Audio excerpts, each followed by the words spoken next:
Un cordial saludo a todos los miembros del Instituto Internacional de la UNESCO para la Educación Superior en América Latina y el Caribe, YESALC. Como rector de la Universidad Nacional Abierta y a Distancia, UNAD, me complace enormemente compartir algunos planteamientos sobre la educación superior en América Latina y el Caribe en el marco de la sociedad del conocimiento. Creo que esta es una oportunidad muy importante, máxime cuando estamos a puertas de la Conferencia Regional de Educación Superior de América Latina y del Caribe, CRES 2018.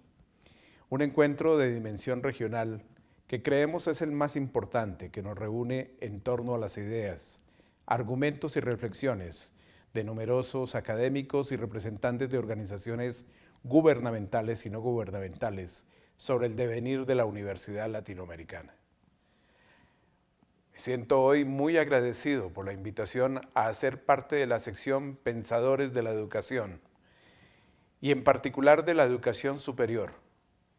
Los invito entonces a ver y reflexionar esta conferencia que he preparado para todos ustedes y que he denominado Desafíos de la Universidad en la Globalidad, claves para comprender el impacto social educativo en la educación superior a distancia de cara a los desafíos de América Latina. La temática que abordaré a continuación tiene 3 momentos y con ello buscaré garantizar consistencias conceptuales sobre el por qué, el para qué y el cómo de la educación a distancia.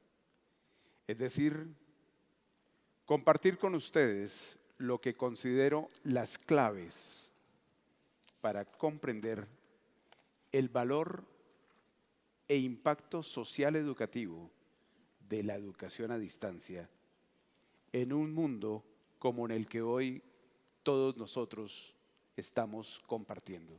El primero de estos momentos repasa brevemente conceptos de 2 connotados visionarios, seguramente por muchos de ustedes conocidos, Alvin Toffler y Steve Case. Ellos fueron avanzando en esa lectura prospectiva de la sociedad para entender cómo ha evolucionado el devenir de la humanidad actual y futura, con referencia a lo social, pero también con referencia en lo educativo a través de los tiempos. ¿Recuerdan ustedes La Tercera Ola, el libro que escribió Alvin Toffler?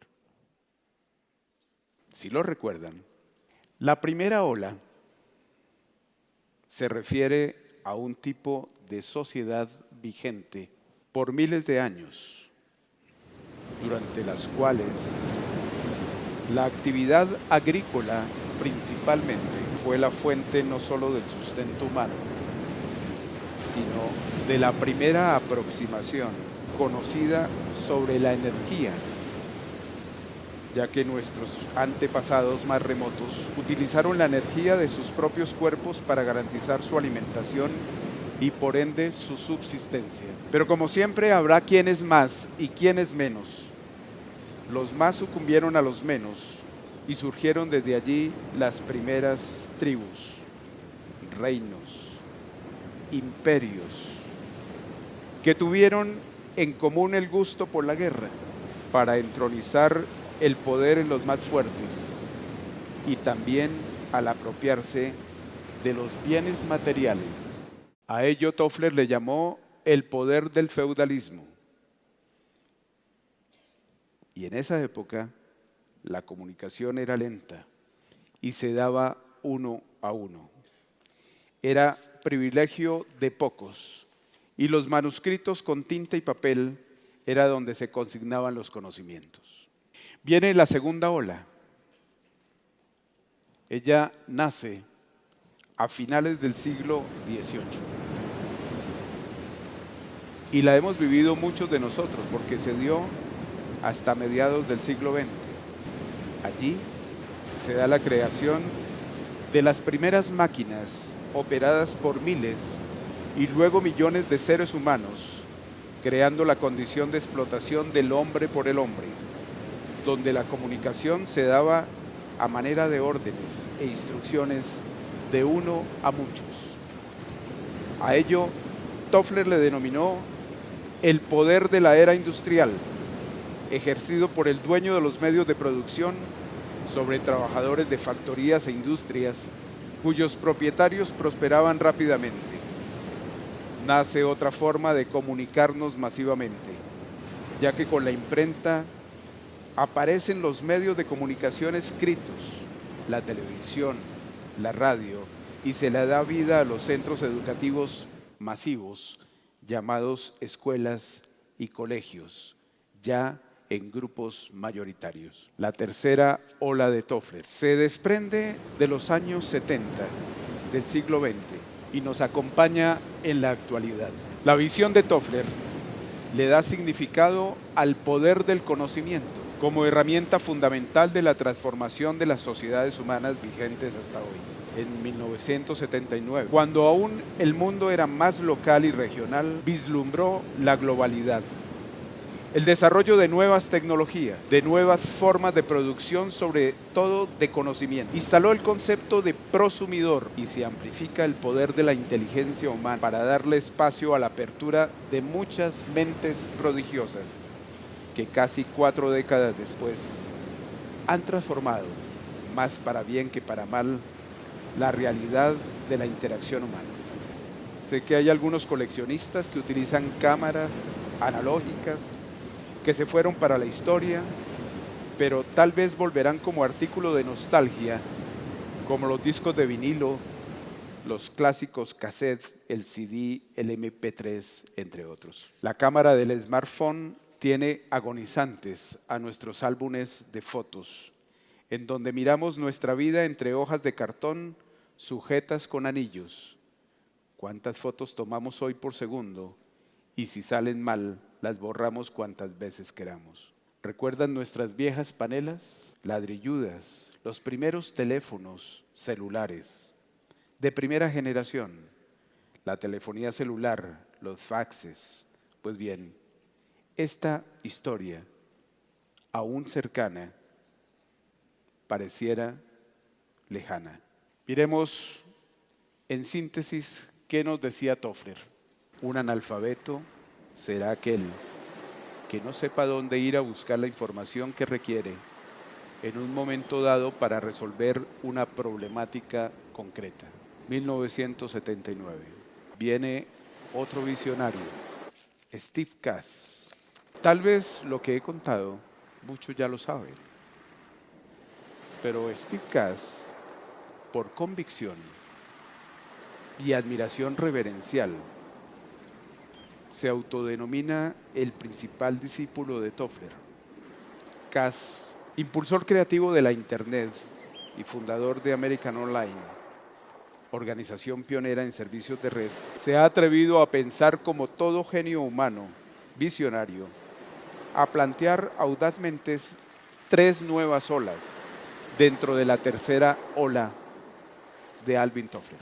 Veamos entonces la primera nueva ola. En ella nació el Internet de alto costo, más caro que la llamada telefónica de la época y difícil de conectar. Los computadores se vuelven importantes, pero aún en su mayoría no son importantes y no disponen de módem incorporado para conectarse. Buena parte del tiempo en estas últimas casi 2 décadas del siglo XX se gastó en saber qué era y para qué servía la red. De verdad, en aquella época a muy pocos les importaba. La segunda nueva ola inició a comienzos del siglo XXI, en donde empresas como Apple, Google, Microsoft, Amazon, entre otras, salen de sus garajes para convertirse en las grandes multinacionales del planeta. La e-móvil atrae millones de usuarios con teléfonos y tabletas inteligentes, con miles de aplicaciones como motores del nuevo Internet, siendo también la fase evolutiva del software como servicio. A la luz de los estudiosos, salvo por cataclismos, ya nunca desaparecerá el Internet como protagonista de la era digital. Desde esta época acompañaba la evolución móvil, la evolución de la telefonía celular, que hoy convive con nosotros 7 días a la semana por 24 horas. En 2004 nace Facebook y en 2006 Twitter, cada uno con usabilidad propia y altamente compatibles entre sí. Y lo mejor, con tan corta edad ya son unos clásicos del Internet. En 2010 aparecen Instagram, Snapchat y Vine, de gran auge entre los más jóvenes. De alguna manera, estos fenómenos, más allá de vulnerar, se convierten en el aliciente y a la vez detonante para que mentes brillantes y asombrosas dieran y den vida a una nueva fase de la evolución humana, esta vez soportada en la conectividad global. La tercera nueva ola de Case, declarada por este visionario como la ubicuidad del Internet. Es el Internet de las cosas, pero también de las personas. Como lo dice Case, ya no será el Internet que pertenece a las empresas proveedoras de estos servicios como hasta hoy. Será la fase del Internet conectado a cada quien y a los productos que consume. Aquí, la nanotecnología nos seguirá deslumbrando.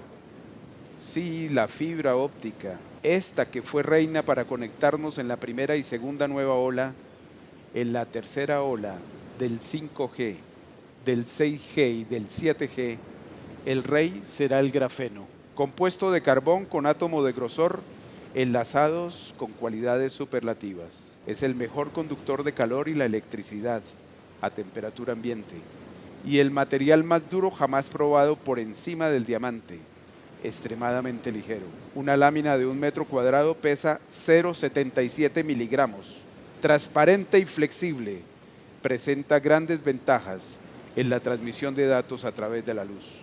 El grafeno en 2 años se alista para ser superado por el carbino, sobre el que se especula aparecerá comercialmente antes de que nosotros demos un respiro para entender el porqué de la nueva educación.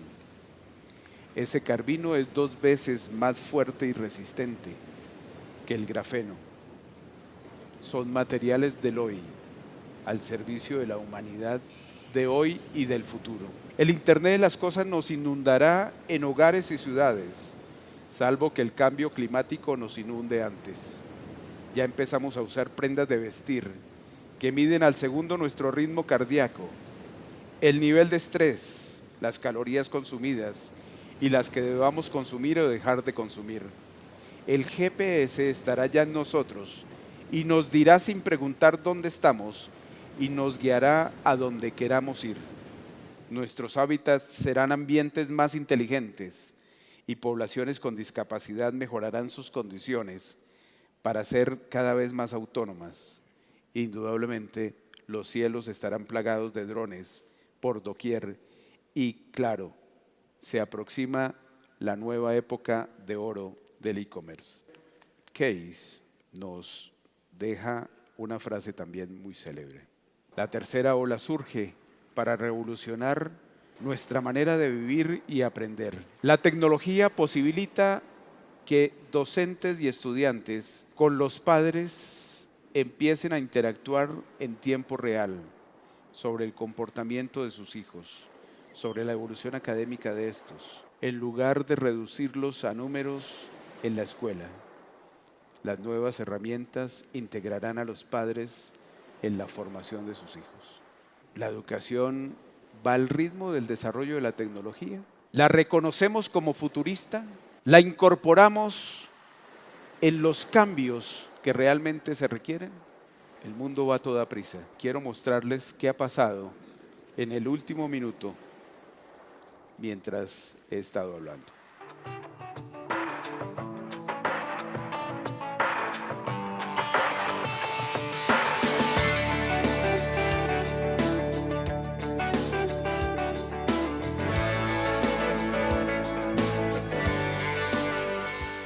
Estamos viviendo uno de los momentos más cruciales de la historia de la humanidad.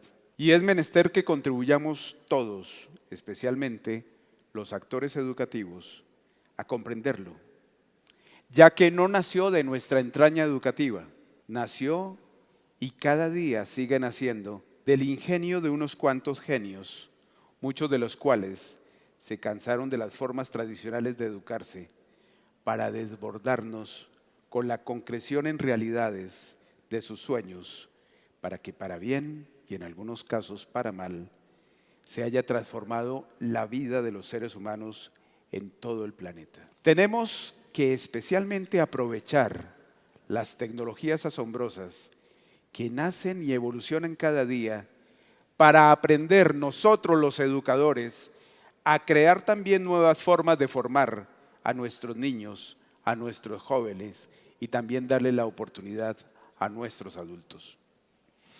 El segundo momento de esta conferencia ilustrará sobre la evolución, pero al mismo tiempo sobre el estatismo y a veces involución de la educación como factor determinante del desarrollo humano.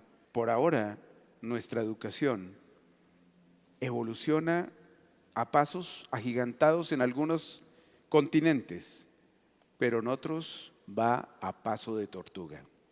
La educación a distancia en la sociedad del conocimiento nos ha permitido entonces ver cómo en Europa, cómo en Asia, el ejercicio del Deep Learning ya se incorpora en las principales universidades.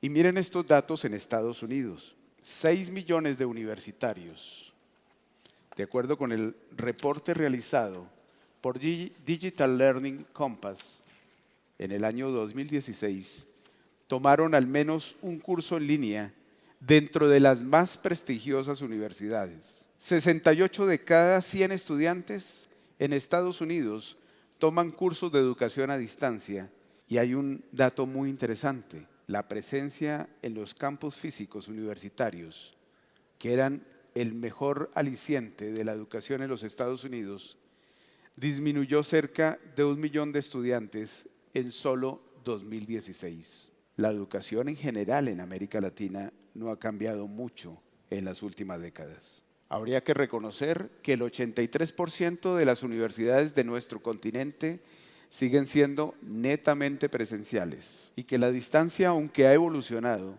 tan solo copa el 17%. También habría que decir que avanza, según este estudio, realizado para un número de universidades ya determinadas, 33, como muestra de una entrevista que se hizo, el 65% de ellas, de las mismas universidades a distancia encuestadas, todavía desarrollan modalidad presencial. 16% híbrida y 19% exclusivamente educación a distancia. Entonces, fíjense que estoy utilizando dos niveles de comparación. El de toda la educación, donde el 83% hacen educación presencial todavía. Y el de la educación a distancia, que fue fruto de esta encuesta, donde de esas 33 universidades encuestadas, de que dicen hacer educación a distancia, el 65% hacen más educación presencial que a distancia. Esta encuesta, entonces, aplicada en 14 países, tuvo representatividad de más de 1 millón de estudiantes.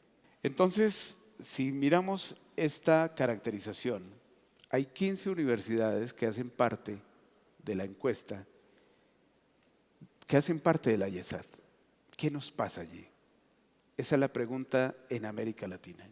Este estudio nos dice que hay una serie de motivos por los cuales se incorpora la tecnología hoy en las universidades de América Latina. Pero acérrense, la mayoría de esos motivos son para la gestión administrativa y muy pocos en procesos educativos.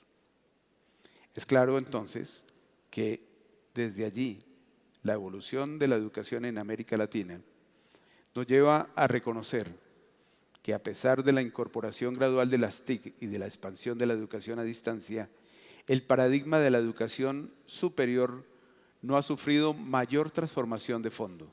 No es una frase mía, es de este estudio. Aunque la educación a distancia, también lo dice el estudio, se ha extendido y las TICs están en la actualidad mucho más presentes en la educación superior, esto no ha sido suficiente para estimular una transformación del paradigma educativo.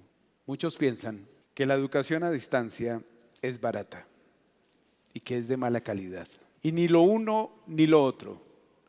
La educación a distancia no es barata ni es fácil incorporarla. Dado que si se quiere garantizar su calidad y pertinencia en mayores coberturas poblacionales y geográficas, los niveles de inversión en cada componente de su modelo son altos. De ahí la importancia de que ustedes tengan claridad sobre la denominada curva de maduración y los factores que la integran. Entonces, en estos costos, muy pocas universidades, según la encuesta, invierten para montar la educación a distancia, para implementarla, la reducen al máximo.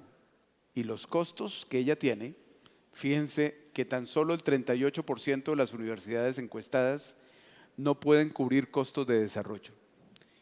Y el 25% de las mismas no puede cubrir los costos operativos. Y no es porque la educación a distancia no lo permita, es porque indudablemente se trata de reconocer que la educación a distancia dentro de las organizaciones hay que madurarlas.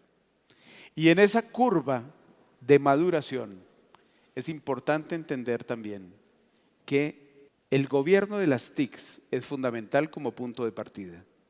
Y cuando hablo del gobierno de las TIC es porque estoy hablando de las políticas educativas, no solamente de las instituciones, también del Estado. Políticas que tienen que alinearse con las TICs, con los objetivos del modelo pedagógico y de la cualificación de los mediadores. Porque si hay algo implícito aquí, es la transformación de los roles de los docentes fundamentalmente. Otro elemento fundamental en esta curva de maduración es la planificación, porque se trata de planificar esa gestión de los servicios de las tecnologías, no simplemente traerlas por traerlas, tiene todo un sentido y un significado la provisión del porqué de esos servicios, garantizando disponibilidad, prestación adecuada y a tiempo y sobre todo seguridad. Y lo otro que llegará en su momento será la gestión de infraestructuras y la gestión de pedagogías. Generalmente empezamos al contrario, traemos primero las tecnologías y luego nos preguntamos para qué sirven.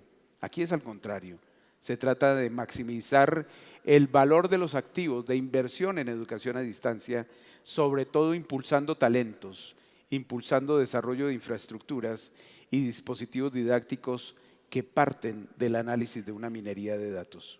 Por eso, en la educación latinoamericana, hoy tenemos que entender que la educación tiene que ir enfatizando en lo siguiente: ese alto porcentaje de educación aislada y endogámica, apartada de la dinámica externa, global y multifactorial. Entendamos que debemos de cambiar la concepción prevalente de la educación en muros y recintos cerrados. Tenemos que trabajar para evitar la tardanza y resistencia, para evitar e introducir cambios radicales en los currículos, en las pedagogías y en las didácticas. Tenemos que trabajar para reducir la inequidad y la exclusión social educativa en nuestras mayorías poblacionales en América Latina. Tenemos que trabajar para que la mayoría de los niños y la juventud desconectadas hoy puedan ingresar formalmente y motivadamente al aparato educativo. Tenemos que trabajar para que no sean tan lentos los relevos generacionales de pensamiento y de esta acción educativa. Y tenemos también que trabajar en la garantía de la calidad, porque esta en nuestro continente se da solo para las minorías. El estudio, para finalizar este punto, nos pregunta si estamos haciendo en 200 años, que es el tiempo de creación de nuestros países, es más de lo mismo. Creo que ha llegado la hora de responder esta pregunta. ¿Cómo pueden o podemos en los sistemas educativos latinoamericanos beneficiarnos de los avances en tecnología de la información y comunicación para mejorar su educación superior y esa oferta de educación a distancia? Pregunta del estudio: ¿cuáles son los saberes digitales y los métodos pedagógicos que deben poseer los docentes en educación superior? Y por lo tanto preguntan: ¿por qué la oportunidad de la educación a distancia no ha tenido el impacto esperado en la región? Bien, los estamos invitando entonces a romper el muro. En Colombia tendríamos que preguntarnos: ¿avanza la globalidad y se retrasa la educación? Y lo digo con conocimiento de causa, porque entiendo que las políticas educativas no han sido de Estado, han sido de gobierno e históricamente han estado desconectadas de la realidad.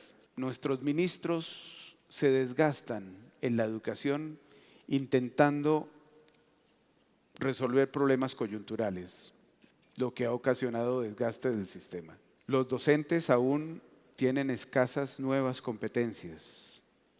Nuestros currículos siguen rezagados y son poco pertinentes a las necesidades y oportunidades de nuestras regiones. Los recursos en educación son muy escasos y por lo tanto se ha dado más relación de carácter punitivo que de carácter de fomento a la educación, y por eso aún vivimos en una normatividad obsoleta.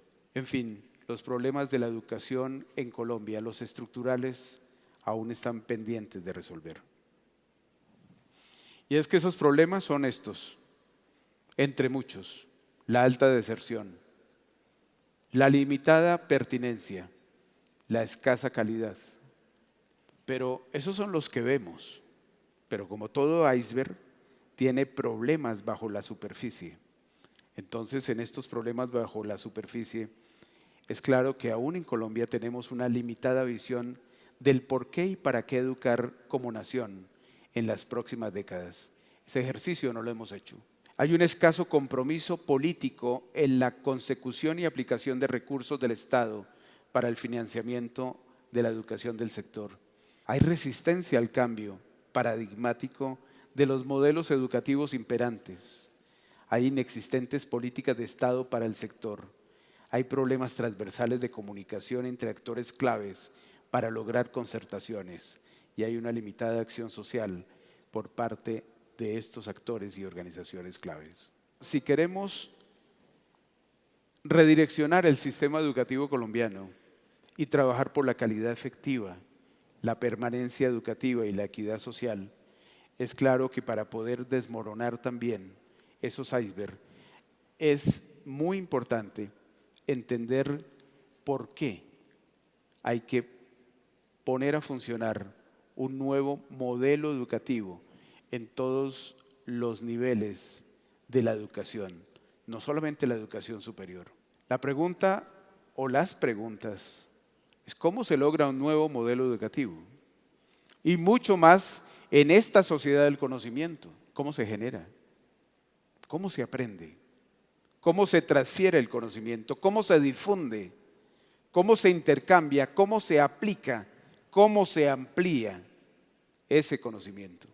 Pero el hecho de estar hoy aquí es porque queremos que una de esas respuestas, ya considerada viable, ya considerada de calidad, ya considerada como de máximo impacto para responder a los problemas de cobertura, la educación a distancia y su expresión de educación virtual, sea contemplada como un elemento fundamental en la estructura de esas políticas que estamos pidiendo se construyan concertadamente entre todos los actores del escenario educativo de Colombia. Algunos que no creen todavía se preguntan: ¿y es que las tecnologías deshumanizan? Yo creo que eso se da porque seguimos en el presente dentro de un modelo de educación aislada y no hemos sabido interpretar el futuro digital de la educación enredada. Esa perspectiva, entonces, nos coloca en la necesidad de leernos en esa sociedad de conocimiento. Al inicio de este siglo XXI, ¿qué ha pasado 17 años después? Afiancen, no importa que no se entienda hoy, los valores extendidos del respeto al otro, de la solidaridad, de la ética y de la coherencia del ser. Afiancen pedagogías y didácticas activas para incentivar y fortalecer la comprensión, para fortalecer la capacidad de escucha, las habilidades y hábitos lectoescritores y para aprender del trabajo en equipo y colaborativo. Pero sobre todo, preocupémonos en la educación para afianzar la creatividad, la innovación y el emprendimiento. Tenemos muchas brechas por solucionar, por superar y entrar en la ruta de la educación incluyente. Estamos en la necesidad de cambiar la brecha de la ortodoxia educativa por la innovación educativa, la brecha generacional y la brecha conceptual por el punto que nos ha marcado hasta hoy, la educación tradicional. Entonces, entramos a la brecha digital, donde hay nuevos códigos, donde hay nuevos metalenguajes que deben de ser aprehendidos por la educación. En este momento, entonces, donde la interacción política y poder, que siempre han sido una vina muy poderosa para unos pocos, empieza a cambiar. Y entonces, en esta avenida que ustedes ven allí, aparecen dos caminos por cuál vamos a tomar. ¿Vamos a seguir por el camino de la educación convencional o de esa mejora de esa educación convencional para poder ir por el camino en donde las TICs toman un papel fundamental en torno a la manera como se incorporan en los procesos educativos? Política y poder hoy ya cambian en su concepción. Y por lo tanto, las TICs, irradiadas por estos nuevos proveedores, hacen que los políticos y los partidos convencionales tengan que también pensarse de otra manera. Porque las expresiones de la sociedad son indudablemente referenciadas de una manera mucho más fuerte hoy para nosotros en lo que se denomina la sociedad del conocimiento. Una sociedad que está enredada, porque vivimos en redes, redes sociales, redes de aprendizaje, redes de investigación, redes de conocimiento, redes de aprendizaje. Entonces, hoy la transformación es lo constante y los cambios sociales se dan y en la medida en que entendemos que somos cultura, pero somos intercultura al mismo tiempo. Y el saber y el nuevo conocimiento se van dando como unas espirales virtuales que deben de transformarse en espirales virtuosas. Estamos en una nueva era. Estamos en la necesidad de transformar principios. Hay necesidad de transformar mentalidades. Estamos en el punto de inflexión y decisivo para la economía, para la educación, para la historia social de la humanidad. Estamos en el punto donde la libertad de expresión tomará más fuerza, donde estamos en el punto de aprender a hacer colaboración masiva, a tener mayor interacción entre iguales y a hacer real la expansión del poder colectivo. Hay que darle espacio a la apertura del talento global. Hay que hacer de las políticas realmente un escenario más participativo y tenemos que trabajar en la economía de multitudes inteligentes. Esto implica también cambiar la visión y construir nuevos modelos educativos. En los próximos 35 años variarán radicalmente los escenarios de la economía y la política mundial. Y ello para la educación es un gran desafío. Hoy ya suena más el pensamiento divergente, las expresiones de ciudadanía global, los procesos de transformación cultural efectiva y cada vez las fronteras se abren más, son porosas a nuevas ideas. Por eso debemos de garantizar en estos modelos que haya una prolífica innovación, que haya un ideágoras de conocimiento y un medio de creación permanente y abierto para todos nosotros.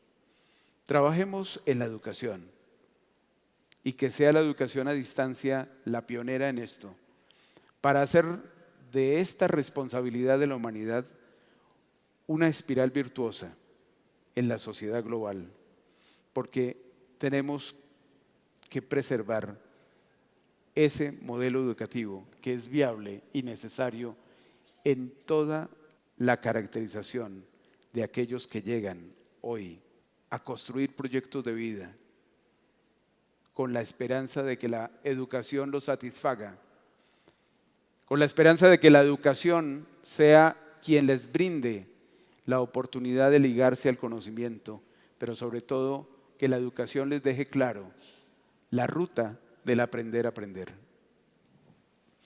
En este orden, pues rápidamente, diría que esos motivos de preservar están claros. La educación, una sola.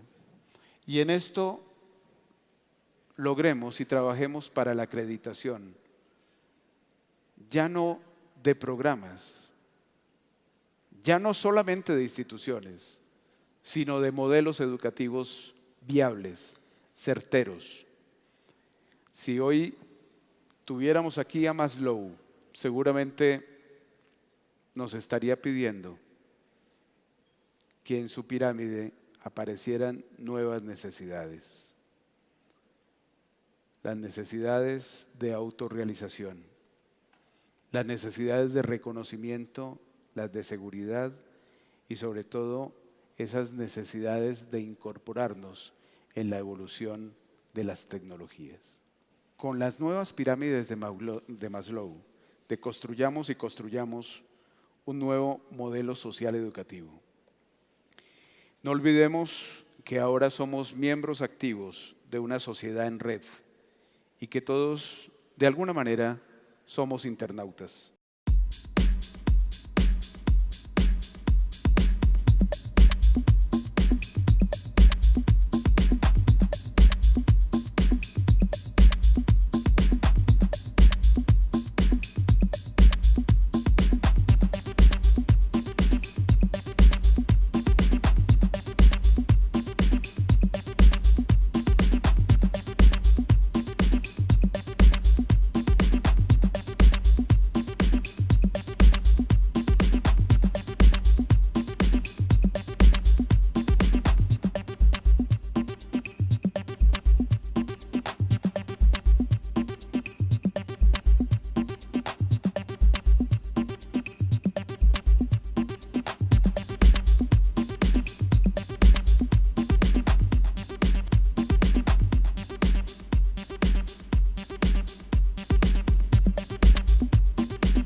Estas imágenes son el determinante del papel que hoy cumple la UNAD, con proyectos, por ejemplo, como Campunat, llegando a las poblaciones campesinas de nuestro país, a toda la población rural, con proyectos de diversa índole que nos permiten trabajar en la resocialización de las personas que han sido víctimas del conflicto, pero también de aquellos guerrilleros y de diferentes grupos que empiezan a desmovilizarse para buscar la paz de Colombia.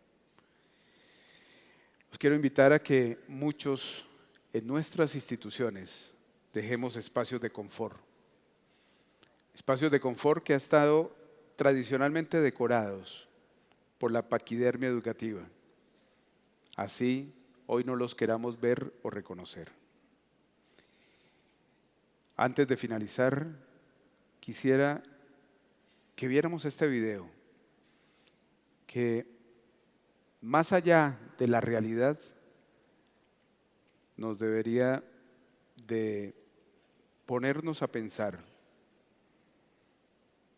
sobre qué viene adelante. Miremoslo.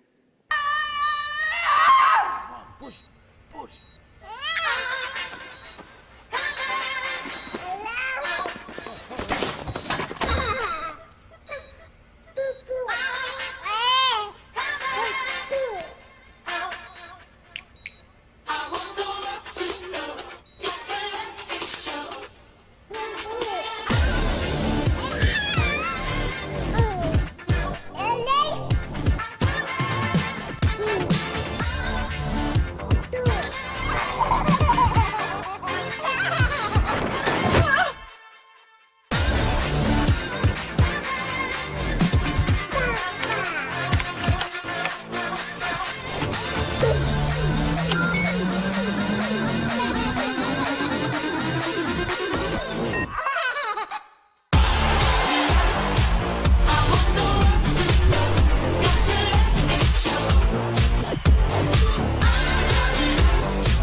Actuemos para aprovechar los grandes beneficios de la tecnología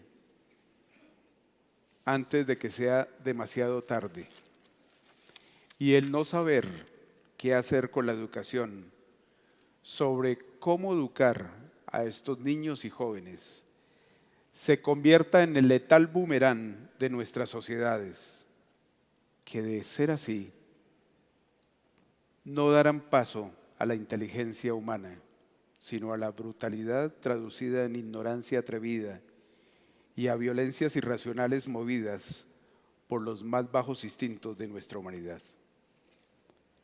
La UNAD es un importante dispositivo de la educación pública colombiana que nos invita a romper el círculo vicioso de la exclusión y disminuir la estática social de Colombia, pero también puede ser traducida para el resto de América Latina, ya que en su apuesta educativa se centra en una educación de calidad, con una alta cobertura y pertinencia social.